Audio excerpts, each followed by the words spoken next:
प्रिय विद्यार्थियों, आज हम तृतीया विभक्ति के बारे में पढ़ेंगे।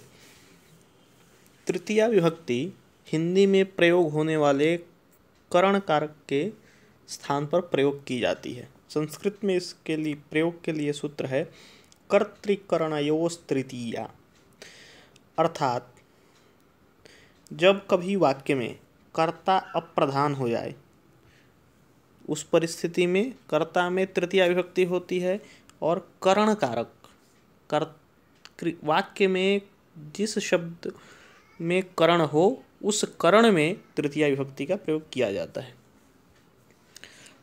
अब प्रश्न है कि करण कारक क्या है, तो इसका एक सूत्र है साधकतमं करणम, अर्थात किसी भी क्रिया के होने में जो भी सहायता प्रदान करता है उसे करण कारक कहते हैं।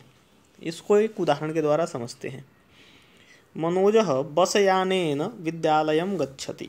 मनोज बस से विद्यालय जाता है। यहाँ मनोज गमन क्रिया कर रहा है, जाने रूपी क्रिया को संपादित कर रहा है, और इस जाने रूपी क्रिया में उसका सहयोग करने वाला है बस।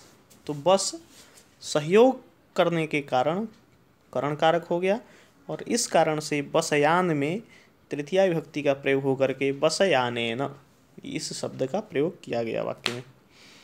इसी प्रकार और भी वाक्यों में देखते हैं। अहम जलेन पादपम सिंचामि, मैं जल से पौधों को सींचता हूँ। यहाँ सींचने की क्रिया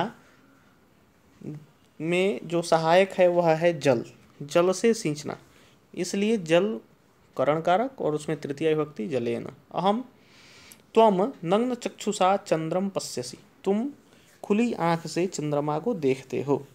यहाँ चंद्रमा को देखने रूपी क्रिया का संपादन हो रहा है, और देखने रूपी क्रिया को करने वाला है, संपादित करने वाला सहायक जो वस्तु है वह है खुली आँख, इसलिए इसमें तृतीया विभक्ति होकर के नग्न चक्षुषा।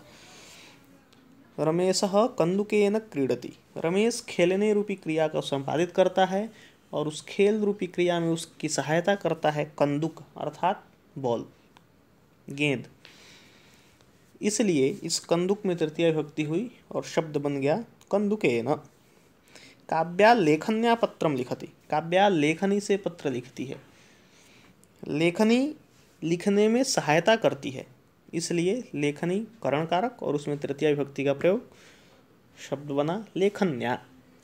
इस प्रकार किसी भी वाक्य में क्रिया के होने में जो भी सहायता प्रदान करता है उसे करण कारक कहते हैं, और उस करण कारक में तृतीया विभक्ति का प्रयोग होता है।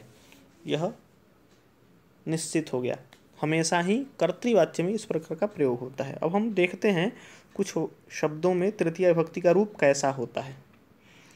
राम के तृतीय विभक्ति का रूप होता है रामेण रामाभ्याम रामैः।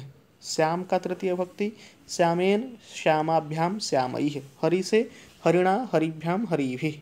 भानु से भानुना भानुभ्याम भानुभिः। चंद्र से चंद्रेण चंद्रभ्याम चंद्रैः।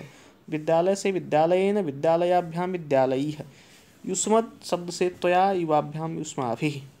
तत् स्त्रीलिंग से तया ताभ्याम ताभिः। बालिका से बालिकया बालिकाभ्याम बालिकाभिः। नदी से नद्या नदीभ्याम नदीभिः। पृथ्वी से पृथिव्या पृथिवीभ्याम पृथ्वीभिः। गृह से गृहेण गृहाभ्याम गृहैः। लता से लतया लताभ्याम लताभिः। अस्मत् से मया आवाभ्याम अस्माभिः। तत् पुल्लिंग में तेन ताभ्याम तैः, और तत् नपुंसकलिंग में तेन ताभ्याम तैः।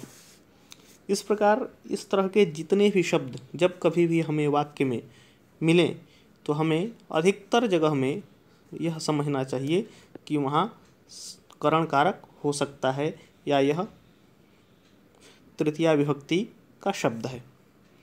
अब आप लोग इन सभी तृतीया विभक्ति का जो ऊपर वर्णन किया गया है इनका प्रयोग करके वाक्यों को बना करके अपने अध्यापक से अवश्य दिखाएं, ताकि आपको भी तृतीया विभक्ति का प्रयोग करना आ जाए और अध्यापक आपकी त्रुटियों को सुधार सके। बहुत बहुत धन्यवाद।